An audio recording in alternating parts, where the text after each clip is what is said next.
ఈరోజు ఇంకా చెప్పుదలుచుకుంటే సోషల్ మీడియాలో వైఎస్ఆర్సీపీ చేస్తున్నది ఉద్యోగం, సోషల్ మీడియాలో తెలుగుదేశం పార్టీ చేస్తున్నది ఉద్యమం, స్వచ్ఛంద స్వాతంత్ర్య ఉద్యమం, స్వేచ్ఛగా చేస్తున్నారని మరోసారి మీకు నేను చెప్తున్నాను.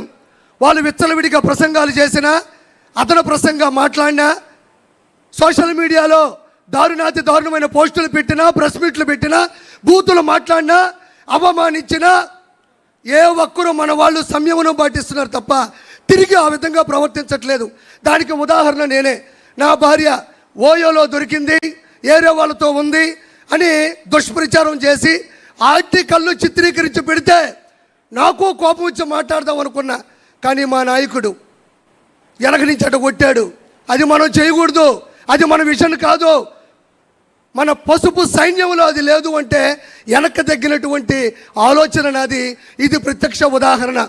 దీనితో పాటు గ్రామ స్థాయి నుండి, మండల స్థాయి నుండి, జిల్లా స్థాయి నుండి, రాష్ట్ర స్థాయి నుండి, ప్రపంచ స్థాయి వరకు కొన్ని కోట్ల మంది, లక్షలాది వాట్సాప్ గ్రూపుల ద్వారా, స్టేటస్ల ద్వారా, యూట్యూబ్, ఫేస్బుక్, ఎక్స్, ఇన్స్టాగ్రామ్, సొంతంగా యూట్యూబ్ ఛానల్ ద్వారా సామాన్య ప్రజలకి సమంజసంగా విషయం వెళ్ళేటట్టు ప్రచారం చేస్తున్న ప్రతి ఒక్కరికి ధన్యవాదాలు. ఇక్కడ మనం ప్రముఖంగా చెప్పుకోవాలి. వాళ్ళు ఎలా విష ప్రచారాలు చేశారు అంటే, గూగుల్ డేటా సెంటర్ డేటాకి మైండ్ అప్లై చేస్తే అది గోడౌన్ తాళం వేసుకొని వెళ్ళిపోతారు. డేటాకి మైండ్ అప్లై చేశారు వాళ్ళు, మన వాళ్ళు సోషల్ మీడియా అప్లై చేశారు. తర్వాత ఆ రోజు రాత్రి అంతా దాగిపడుకున్నారు, అది వేరే విషయం. సింగయ్య గారిని వాళ్ళే చంపి, అతి కిరాతకంగా చంపి, వాడిని చంపింది, ఆ వ్యక్తిని చంపింది మన వాళ్ళని దోస్తే మన వాళ్ళు ఫుల్ వీడియోలో క్వాలిటీలో చూపించారు. వాళ్ళు ఫుల్గా దాగిపడుకున్నారు. దీంతోపాటు కుప్పంలో ప్రపంచంలో పెద్ద పెద్ద ఆర్ట్ డైరెక్టర్లు ఆశ్చర్యపోయే విధంగా టైట్ క్లోజ్ షాట్లో పెట్టి వాటర్ ట్యాంక్తో నీళ్లు తెచ్చి బిందుతో పోస్తే సంకలు గుద్దుకున్నారు, మేము నీళ్ళు ఇచ్చామని. మన వాళ్ళు వైడ్ షాట్ పెట్టారు, వైడ్గా వైరల్ అయింది. తర్వాత వాళ్ళకి వైరల్ ఫీవర్ వచ్చింది. దీంతోపాటు తల్లికి వందనం, స్త్రీ శక్తి, దివ్యాంగ శక్తి, అన్నదాత సుఖీబాబా, మెగా డిఎస్సి 16,743.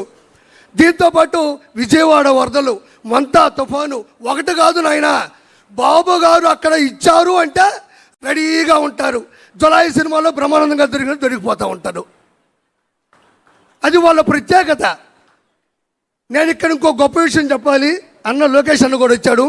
సార్, చాలామంది ఎన్నిసార్లు ఈ విషయం చెప్పారు నాకు తెలియదు, కానీ అప్పట్లోనే ప్యాన్ ఇండియా సినిమా ఒకే ఒక్కడు. ఆ ఒకే ఒక్కడు సినిమా తీసింది ఇన్స్పిరేషన్ నారా చంద్రబాబు నాయుడు గారు. ఎంతమంది చెప్పారో నాకు తెలియదు. ఇది శంకర్ గారు, ప్రొడ్యూసర్ గారు, అప్పుడు డిస్ట్రిబ్యూటర్లు, ఎగ్జిబ్యూటర్లు చెప్పినటువంటి సత్యం.